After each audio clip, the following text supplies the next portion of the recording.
Imagina por un momento el vasto y complejo universo en el que vivimos. Desde las galaxias más distantes hasta las partículas más diminutas, todo está interconectado de formas que apenas comenzamos a entender. Ahora, retrocedamos en el tiempo, no solo miles o millones de años, sino al instante primordial, al comienzo absoluto, el momento en que, según el libro del Génesis, Dios creó los cielos y la tierra. El Génesis no solo abre la Biblia, sino que también establece una narrativa profundamente reflexiva sobre el origen del todo. Con sus primeras palabras, en el principio creó Dios los cielos y la tierra, nos introduce a una cosmovisión única, en la que el universo tiene un propósito y un creador consciente. No estamos ante una explosión sin sentido ni un azar ciego. Estamos ante un acto de voluntad divina, un proceso creativo en el que cada elemento tiene su lugar y su función. El relato de la creación en Génesis se divide en 7 días, una estructura que da un ritmo y una cadencia a esta historia. Cada día representa un paso en el proceso de dar forma y llenar el vacío.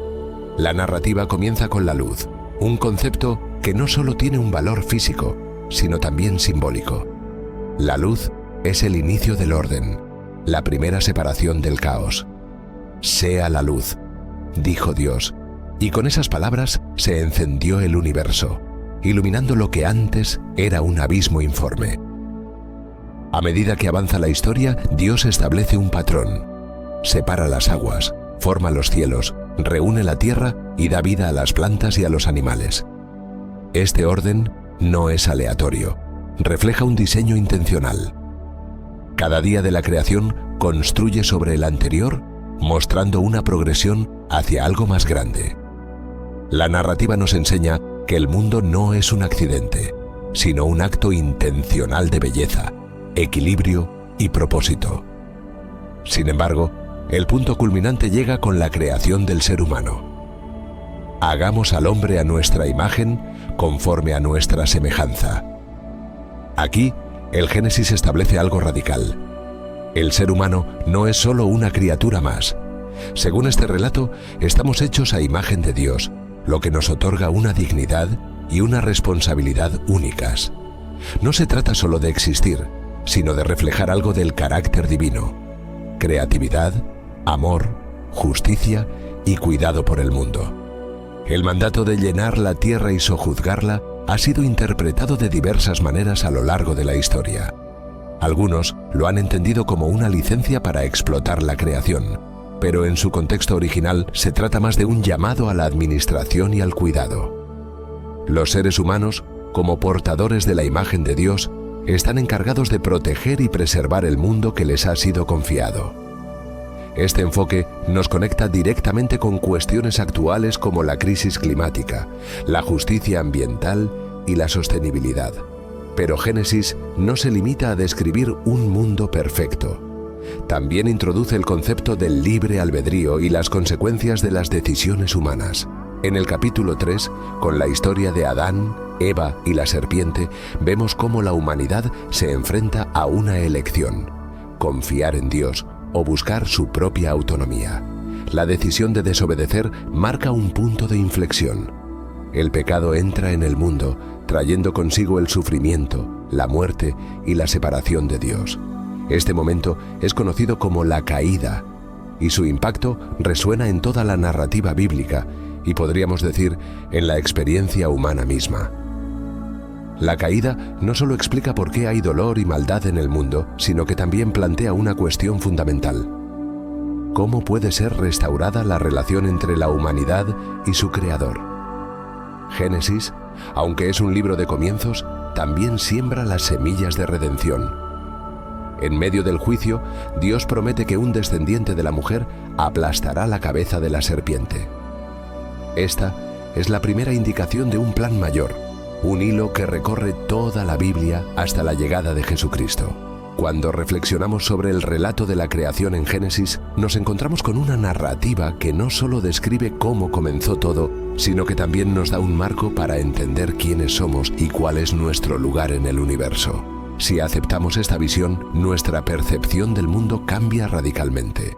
ya no somos meros accidentes cósmicos. Somos seres con un propósito, creados para reflejar la gloria de Dios y cuidar de su creación.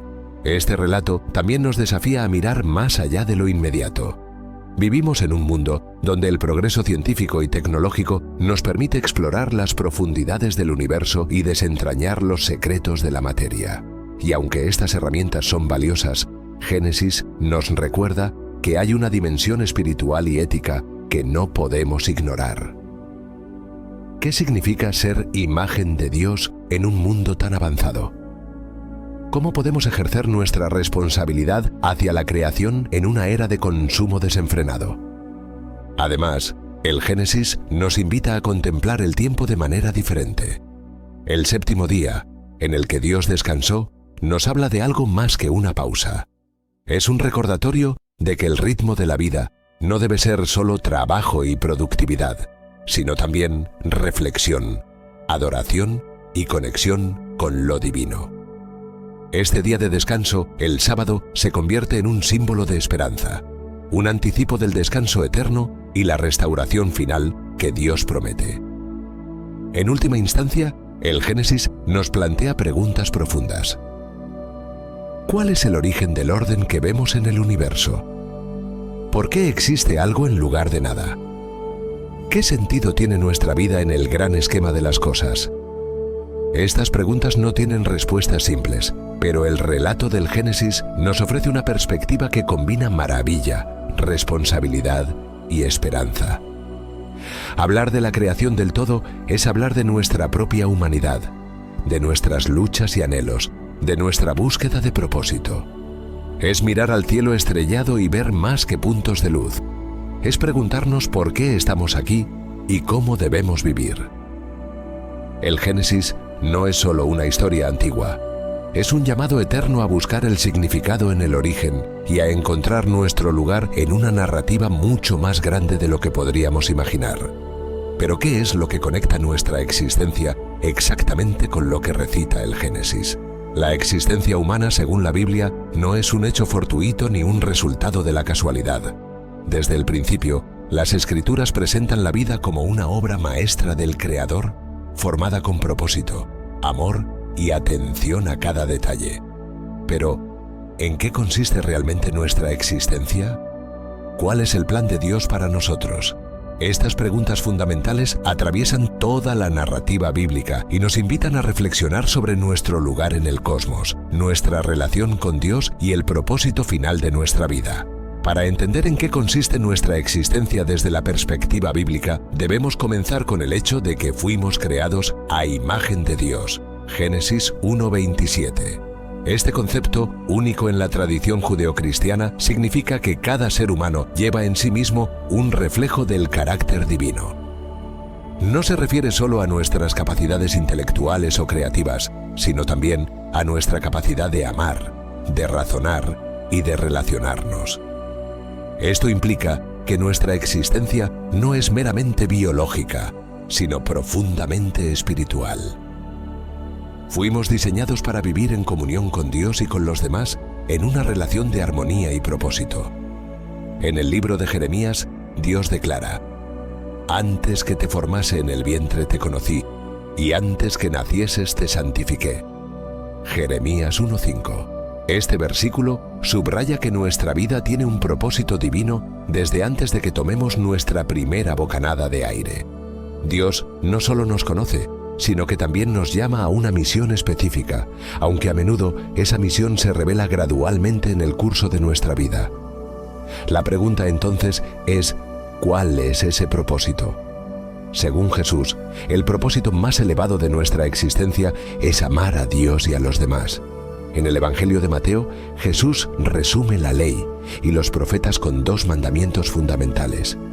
Amarás al Señor tu Dios con todo tu corazón, y con toda tu alma, y con toda tu mente, y amarás a tu prójimo como a ti mismo. Mateo 22, 37 a 39. Este llamado al amor no es simplemente una ética moral, sino una invitación a participar en la naturaleza misma de Dios, que es amor. 1 Juan 4:8. En este amor encontramos la esencia de nuestra existencia, vivir para algo más grande que nosotros mismos, para una relación que trascienda lo temporal y lo material. Sin embargo, la Biblia también nos enseña que este propósito no se puede alcanzar plenamente debido al pecado. En Génesis 3, la historia de la caída revela cómo el pecado fracturó la relación entre Dios y la humanidad, así como entre los propios seres humanos y la creación. Desde entonces, la existencia humana ha estado marcada por el sufrimiento, la muerte y el anhelo de redención. Por cuanto todos pecaron y están destituidos de la gloria de Dios. Romanos 3:23. Este versículo nos recuerda nuestra necesidad de restaurar esa relación quebrada. Aquí es donde entra en juego el plan de Dios para nosotros. Desde el principio, Dios ha tenido un propósito redentor para la humanidad. Este plan se encuentra en toda la Biblia, desde las primeras páginas del Génesis hasta las últimas del Apocalipsis. En Génesis 3:15, después de la caída, Dios promete que un descendiente de la mujer aplastará la cabeza de la serpiente. Esta es la primera mención del Evangelio, una promesa de que el mal y el pecado no tendrán la última palabra. El clímax del plan de Dios se revela en la persona de Jesucristo. Porque de tal manera amó Dios al mundo, que ha dado a su Hijo unigénito, para que todo aquel que en Él cree no se pierda, mas tenga vida eterna. Juan 3:16. Este versículo encapsula el corazón del propósito de Dios, reconciliar a la humanidad consigo mismo. En Cristo, Dios toma la iniciativa para restaurar lo que se perdió en el Edén. Su muerte en la cruz no solo paga el precio del pecado, sino que también abre la puerta a una nueva vida, una vida que trasciende el tiempo y el espacio. Pero el plan de Dios no termina con la redención individual. Dios tiene un propósito cósmico, un plan para renovar toda la creación. En Romanos 8, 19, 21, Pablo escribe: porque el anhelo ardiente de la creación es el aguardar la manifestación de los hijos de Dios, porque la creación misma será libertada de la esclavitud de corrupción, a la libertad gloriosa de los hijos de Dios. Esto nos muestra que nuestra existencia no es solo personal, sino también colectiva y cósmica. Dios está trabajando para restaurar todo lo que se ha corrompido, y nosotros somos llamados a participar en ese proceso. En términos prácticos, nuestra existencia implica vivir como embajadores de este plan de redención. En 2 Corintios 5:20, Pablo declara: así que somos embajadores en nombre de Cristo, como si Dios rogase por medio de nosotros. Esto significa que nuestra vida tiene un propósito misional: llevar la luz de Dios al mundo, amar a los demás, luchar por la justicia y cuidar de la creación. Somos colaboradores de Dios en su obra de redención y restauración. Además, nuestra existencia no se limita a este mundo. En el libro de Apocalipsis vemos el destino final de la humanidad y la creación.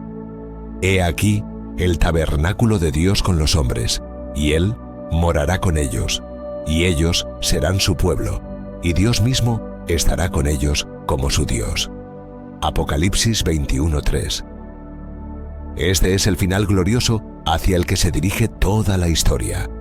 Una nueva creación en la que no habrá más muerte, dolor ni lágrimas, y en la que viviremos en comunión plena con Dios. Por lo tanto, nuestra existencia es un viaje de descubrimiento, restauración y esperanza. Fuimos creados para reflejar la gloria de Dios, para amar y ser amados, para cuidar del mundo que nos rodea y para vivir con un propósito eterno. Aunque vivimos en un mundo fracturado por el pecado, Dios nos llama a ser agentes de reconciliación y portadores de su luz. En resumen, la Biblia nos muestra que nuestra vida no es un accidente ni una serie de eventos aleatorios. Somos parte de un plan divino, un plan que comenzó antes de la creación del mundo y que culminará en una eternidad gloriosa. Cada día, cada momento, tiene significado cuando lo vivimos a la luz de este propósito eterno. Al comprender esto, nuestra existencia cobra un nuevo sentido, uno que trasciende nuestras circunstancias y nos conecta con la grandeza del amor y la gloria de Dios. La historia del plan de Dios con respecto a nosotros es, en su esencia, una historia de amor, esperanza y restauración. Es la narrativa de un creador que desde antes del principio ya nos tenía en mente, diseñándonos con propósito y destinándonos a una relación eterna con Él. Es también la historia de un padre que incluso cuando nos alejamos, nunca dejó de buscar nuestro regreso, trazando un camino de redención que culmina en la persona de Jesucristo. Pero más allá de los eventos históricos y las promesas futuras, este plan tiene un impacto directo en cómo vivimos hoy, aquí y ahora. El plan de Dios nos enseña algo fundamental: nuestra vida tiene valor. En un mundo que muchas veces mide nuestro éxito en función de logros, posesiones o reconocimiento, Dios nos recuerda que somos valiosos simplemente porque somos suyos. Aunque andes en valle de sombra de muerte, no temeré mal alguno, porque tú estarás conmigo. Salmos 23, 4. Este versículo no solo promete su presencia en los momentos difíciles, sino que reafirma que nunca estamos solos. Somos profundamente conocidos y amados. Nos deja también una enseñanza transformadora. No importa cuán lejos hayamos ido, siempre hay un camino de regreso. La parábola del hijo pródigo, Lucas 15, 11 a 32, es un testimonio poderoso de esto. Aunque el hijo se apartó, desperdició todo lo que tenía y tocó fondo. El padre no solo lo recibió de vuelta, sino que corrió a su encuentro con los brazos abiertos.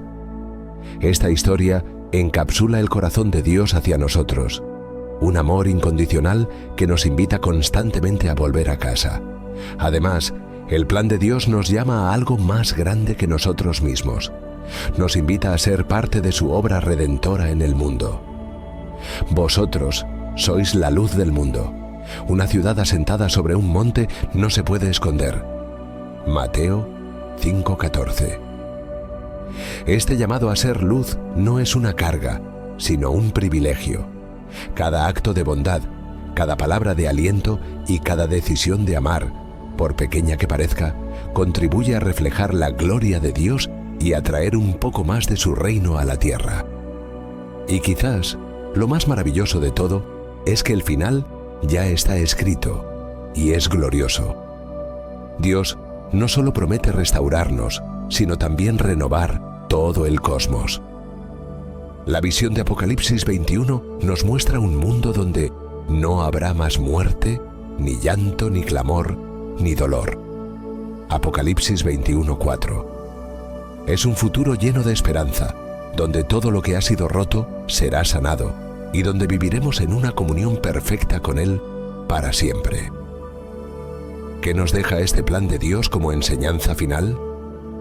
Que nuestra existencia tiene sentido, que fuimos creados por amor y para amar, que aunque enfrentemos dificultades, no estamos destinados a vivir en desesperanza, y que, al final, el propósito de Dios para nosotros no solo es nuestra redención, sino nuestra participación en una historia eterna de belleza y restauración. Por tanto, el llamado es claro: vivamos con propósito, amemos sin condiciones, cuidemos de la creación y mantengamos nuestros ojos puestos en la promesa de lo que vendrá. Al hacerlo, no solo estaremos cumpliendo el plan de Dios para nosotros, sino que también estaremos experimentando la vida abundante que Él siempre quiso que tuviéramos. En última instancia, el plan de Dios es una invitación a la alegría, a la esperanza y a la maravilla. Es una invitación a confiar en que, aunque no siempre veamos el camino completo, estamos siendo guiados por un Dios que nos conoce, nos ama y nos lleva hacia un futuro lleno de gloria. Si entendemos esto, nuestras vidas nunca volverán a ser las mismas. Viviremos con una certeza inquebrantable, que somos parte de algo mucho más grande, algo eterno, algo divino.